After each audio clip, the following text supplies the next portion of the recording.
Alright, so we got two new pieces of media that will help bridge the gap from Final Fantasy VII Remake all the way to Final Fantasy VII Rebirth. A very well put together recap video of the first game, and we also got some news in regards to Ever Crisis that will flesh out that Cloud Nibelheim backstory just a little bit more. So if any of that sounds cool to you, feel free to click the like button, and if you're new here and you'd like to stick around to check out the channel, which is always appreciated, you can subscribe as well. So this new recap comes to us directly from Square Enix, and I gotta say, this recap of 7 Remake's story is very well put together. It's beautifully put together, from the music choices, the incredible narration by Max Mittelman, who is voicing Red 13. If he could do an audiobook series that puts people to sleep at night, like Sleep with Red 13, I think would be the title. I think there's a podcast called Sleep With Me where they put you to sleep. But if Max Mittelman could just narrate me to sleep every night as Red 13, I would greatly appreciate it. But the music choices, especially once Sephiroth shows up in this trailer, it's haunting. It's that track that plays when he and Cloud are on the edge of creation, and I just got chills. But as far as this recap goes, I think there's a lot going on here that we kind of have to discuss. Some of it is surface level, some of it might be going a little deeper here, because let's be honest, this is Square Enix and the Final Fantasy VII development team. They don't just do things just to do things. They always do something that gets people like myself and other content creators questioning and digging for what could actually be underneath the surface level stuff. But starting off first, obviously, this is a really great recap for people to get up to speed on what happened in 7 Remake to prepare them for Rebirth. I myself, I'm a huge Final Fantasy VII fan, but even I sometimes forget certain events that happened in Remake because it's been a while since I've played. There's also going to be a ton of people that maybe didn't play 7 Remake, but they're seeing all the hype surrounding Rebirth, and they want to jump straight into that game, but they need to get caught up first. And this is a really great way to do that, especially since they hit all of the important story points that you need to know so that way you're not lost going into Rebirth. But that's all the surface stuff. What's going on a little bit deeper? I think it's really curious that they chose Red 13 to be the one to narrate this recap video. And obviously you could say, well, he's the newbie on the team, he's the one getting up to speed, and it makes sense for him to get the player up to speed. But who is he talking to? Obviously, we're the people listening to this video, but could he potentially be talking to somebody else? You know, like maybe this is the future and he's speaking to his kids and telling them the story of how their father and this ragtag group of people banded together to save the planet. I think that would be a really cool twist on what's happening. You know, he's recapping their entire journey, and that's how maybe part 3 will end, is with that scene where we see Nanaki and the Cubs checking on Midgar, and he's telling them the story of what went down. I think that could be a nice little twist and cherry on top of this entire trilogy. And it also makes sense that it's Red 13 because he's what you would call a reliable narrator, unlike a certain blonde-haired, spiky-haired guy who carries a large sword. Not the most reliable guy to tell your story. But this also leads me to the question of how much does a character like Red 13 actually know about what's going on?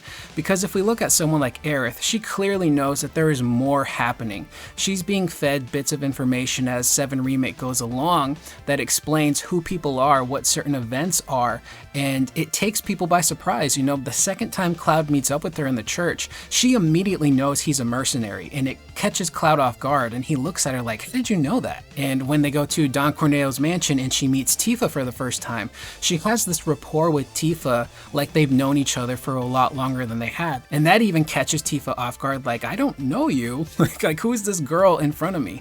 And also, you know, that just speaks to who Aerith is as a character, I think, too, is she's just this naturally kind, warm-hearted, jovial person who's ready to dive headfirst into certain things. So that could be like the simpler explanation. But there is the scene in 7 Remake where Red 13 meets Cloud and party for the first time, and obviously he's scared. He doesn't know who these people are. They could be working for Shinra for all he knows.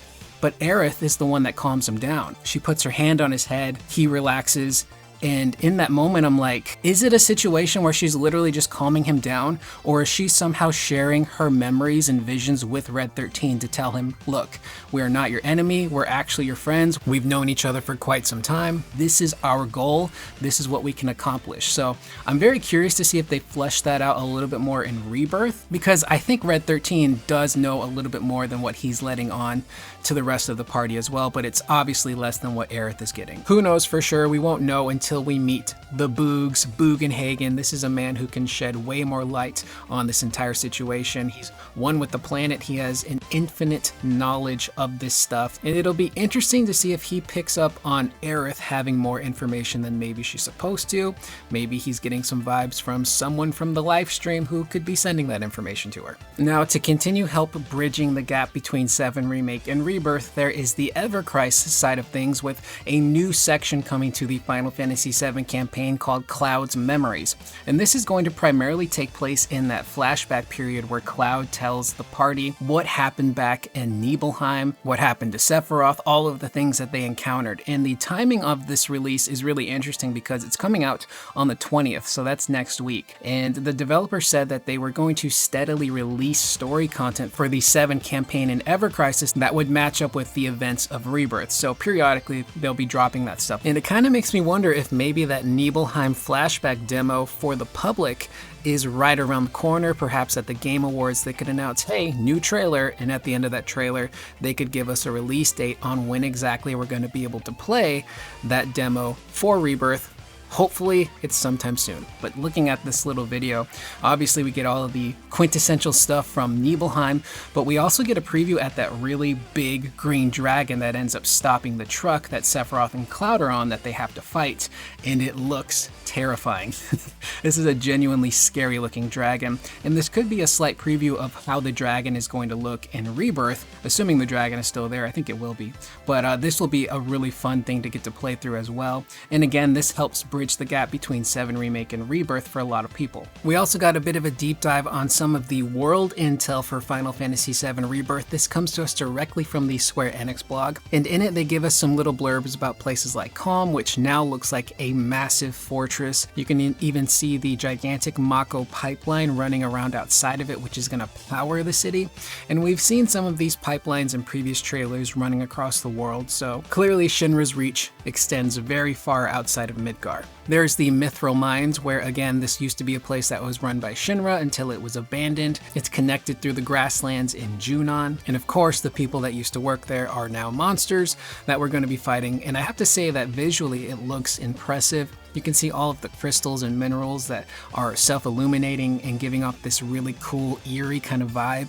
So having this be the backdrop to fighting 2 of the Turks is going to be super sick. They also give us some info on some new characters. We have Broden, who is the owner and operator of the inn at Kalm. He's going to help Cloud and the party escape Kalm and get away from Shinra. He also has some personal beef against Shinra, and he's also dealing with an undisclosed illness. In before people say it's geostigma, even though geostigma doesn't happen until Advent Children, who knows? The way that they're retelling certain things, it could pop up early for all we know. Next is Rhonda. She's going to be the mayor and sheriff of that little town that's under Junon.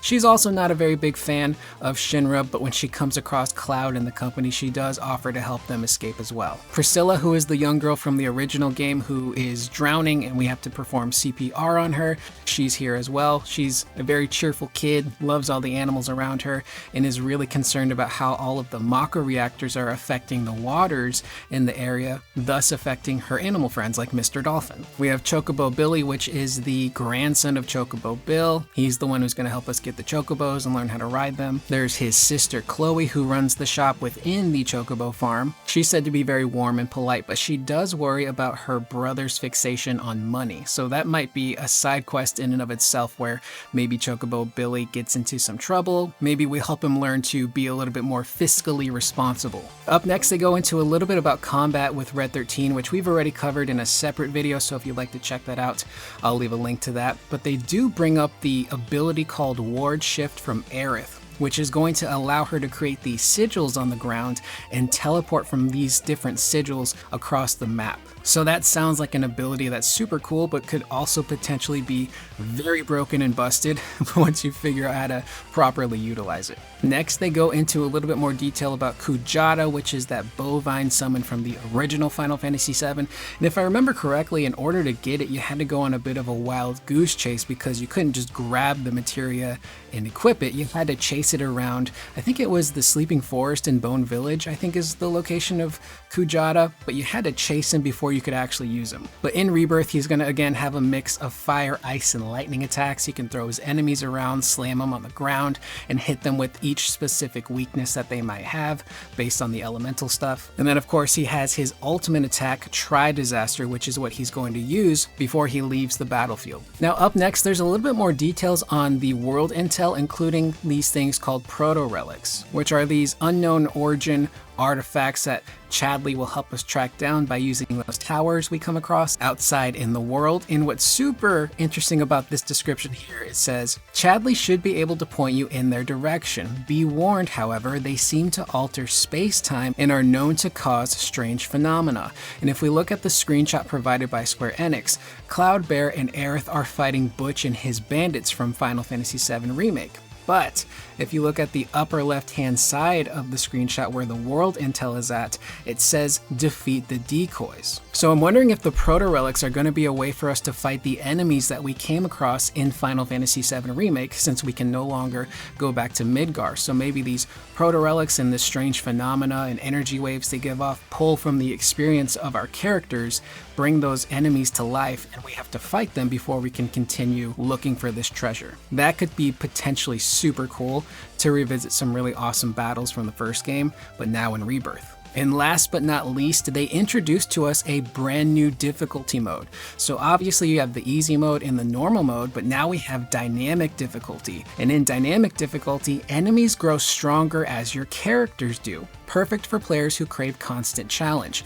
This reminds me a lot of Final Fantasy VIII's leveling system, where the stronger Squall got, the stronger the enemies around him got. And this could be a nice way to alleviate some of the difficulty concerns some of us have in regards to Rebirth, because if you look at 7 Remake, it wasn't really all that challenging. There were some tough boss fights like Hell House, but once you figured out how the mechanics of that battle worked, it wasn't too bad, except for when you did the fight on hard mode and got a Tonberry surprise. But a lot of us do want a harder option to start the game off with, some more difficulty, and dynamic sounds like it could be the nice gap between normal mode and hard mode, allowing the enemies to get stronger as we get stronger, which will hopefully in turn provide a much better challenge. So that's a really nice addition, and I might start my first playthrough off on dynamic mode. Sounds pretty cool. And then of course they leave us with a very beautiful render of Aerith on the runway looking at the high wind. It's a revamped version of the one from the original FF7, but also a revamped version of the one they released with 7 Remake, where it was just Aerith on the runway looking at